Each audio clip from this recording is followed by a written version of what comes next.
Hello everyone, welcome to And Sleep, a Whole You series. My name is Gina Kim. For this multi-part series, we will discuss 6 parts of life that can impact our sleep health.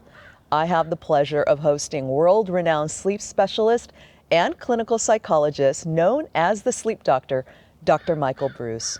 Today, we're talking about sex performance and sleep. Welcome, as always, Dr. Breus. Thanks for having me. Sex and sleep, they kind of go hand in hand. Absolutely. We all know the connection. But what does sleep have to do with sex drive and performance? So this is an interesting question, and unfortunately it's something that a lot of people don't know a lot about. Let's start with men.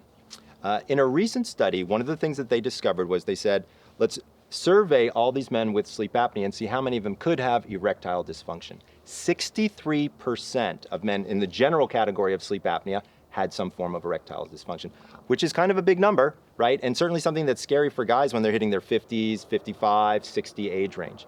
The other thing that we notice is with sleep deprivation is a lowering of testosterone, which again has a lot to do with sexual performance, aggression, being able to have those good workouts, things like that. Also, we want people breathing better at night. That becomes an incredibly important issue because we want to get oxygen in, we want to get rejuvenation going, things of that nature. So that becomes very important for them as well. Interestingly, in 2018, there was a study where we learned a lot. They took people with erectile dysfunction and sleep apnea, and what they discovered was when they treated the sleep apnea, those with mild erectile dysfunction, 50% of them improved. Those with moderate erectile dysfunction, 30% of them improved, and those with severe erectile dysfunction, 27% of them improved. So treating sleep apnea definitely does a body good. Yeah, and I can't imagine that men wouldn't want that, right? Especially, Absolutely. as you pointed out, as they get later in life and those problems are now colliding. Absolutely. We've talked about men, but what about women? So this is an interesting question, and it's one that I'm glad that you asked. In a 2020 study done in Turkey, we learned that across the board, libido and times of sexual intercourse have significantly decreased during the pandemic.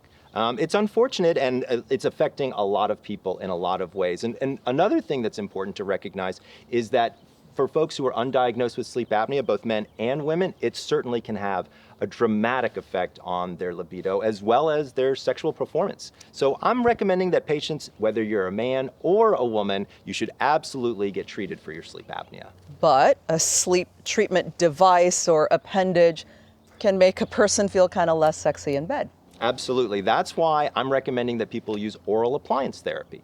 So it works just like a CPAP, but it's a mouth guard. There's no hose, there's no cord, there's no nothing. But it's done by a dentist, and it actually works equal to a CPAP depending upon how severe your apnea is. It's certainly one of the things that I'm recommending to lots of my patients these days, and quite frankly, they're telling me that it makes them a little bit better in the bedroom. And we can all use that right now, right? Absolutely. Enough said about that. Thank you so much. Well, that completes this episode of And Sleep, a Whole You series with Dr. Michael Breus. We encourage you to explore the rest of the episodes and visit www.wholeyou.com to learn more about the latest in sleep apnea treatment.